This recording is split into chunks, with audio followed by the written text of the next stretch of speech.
Սյունիքի մարզպետ Սուրիկ Խաչատրյանի խորհրդական Սյունիքի ԵԿՄ վարչության պետի տեղակալ Վոլոդյա Հովհաննիսյանն այսօր Ազատության հետ զրույցում հայտարարեց մարզպետի նկատմամբ օրեր առաջ իրականացված մահափորձի մեղավորներին իրավականից բացի նաև այլ պատիժ է սպասվում։ Ես ասում եմ, պաշտոնապես հայտարարում եմ, որ մեղավորները անպատիժ չեն մնալու, ոչ միայն իրավական պատիժ են ստանալու, այլ նաև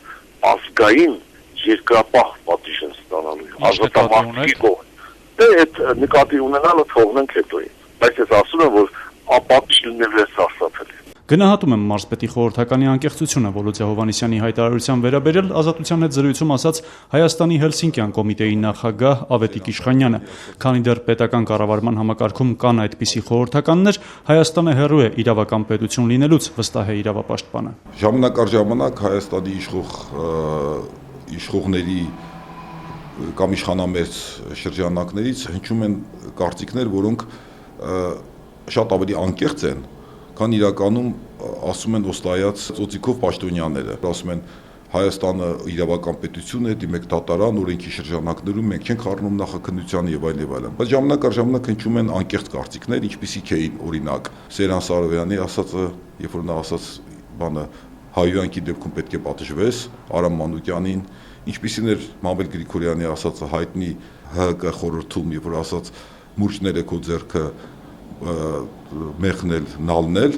այսինքն ինչ ուզում ես արա, այսինքն օրինականության մասին այստեղ խոսք չկա եւ այդ նույն համատեքստում կարելի նաեւ Վոլոդյա Հովհաննիսյանի ասածը, այսինքն կգործենք այնպես, ինչպես միջև հիմա գործել ենք, ինչպես ծեծել են, ինչպես ջարդել են, ինչպես նաեւ սպանել են, այսինքն օրենքից դուրս։ Օրեր առաջ Գորիս-Կապան ավտոճանապարհին մոտ 2 տասնյակ կրակահերթեր էին արձակվել մարզպետին տեղափոխող ավտոմեքենայի ուղղությամբ, տասնյակ գնդակներ խոցել էին մարզպետին տեղափոխող Լեքսուսը։ Ըստ մարզպետի խորհրդականի միջադեպից վնասվել են Սուրիկ Խաչատրյանի ձեռքերը։ Երբ առաջին կրակոցներն եղել են, Սուրիկ Խաչատրյանը այդ ապակիների ջարդոցից եւ այլը, ինքը կրակոցի ժամանակ մեխանիկորեն դե բոլոր մարդկանց ձեռքերը բարձրացնում են եւ այդ պահին այդ ապակիների հարվածից վնասվել է ձեռքերը,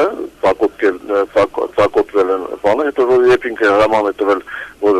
մեքենան ձախտվի թմբի հետևից որպեսզի չխոցվեն եւ ապահովել են այդ շրջանում դիմապակու վրա 5 հատ մարզպետի եւ մարզպետի վարորդի ուղղությամբ 5 հատ կրակոցներ են եղել։ Խաչատրյանի խորհրդական Վոլոդյա Հովհաննիսյանը տեղեկացրեց նաեւ, որ կրակոցներից հետո Սուրիկ Խաչատրյանը եղել է դատաբժշկի մոտ։ Առաջին բժշկություն է ստացել, իհարկե տանն է ստացել բժշկությունը, բայց դատաբժիշկը եւ բժիշկները իրեն նայել են եւ հետազոտել են, վիրակապել են եւ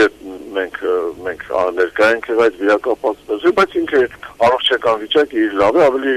շատ ինքը հոգեկան ծանր վիճակի մեջ է, որովհետեւ շատ վիրավորված է, որ Արցախյան ազատամարտի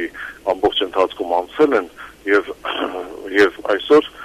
ինչ որ չի վաղներ, ինչ որ չեն կարող ասել ովքեր են կազմակերպիչները եւ ովքեր են իրականացնողը, բայց բացահայտվելու է դա ինչ որ մեկը մահափորձ է կատարում Հայաստանի բարձրաստիճան պաշտոնյանից մեկի նկատմամբ, ով այս երկրի համար շատ բան է արել։ Վոլոդյա Հովհաննիսյանը ավելի վաղ Ազատությանը տված հարցազրույցում պնդել էր, թե Ավետիք Բուդաղյանի սպանության գործով կալանավորված ապա ինքնապաշտպանության հիմնավորմամբ ազատ արձակված մարզպետի որդին Տիգրան Խաչատրյանը, ով այժմ անցնում է Գորիսում տեղի ունեցած ծեզկռտուքի գործով, Հայաստանի Հանրապետության 1000 երիտասարդներից 900-ից լավն է։ Ավելին, ըստ խորհրդականի, աղմկահարույց այդ միջադեպերից հետո երեք մի քանի հարյուր մարդ է հավաքվել մարզպետի Գորիսի տան մոտ աջակցություն հայտնելու Սուրիկ Խաչատրյանին։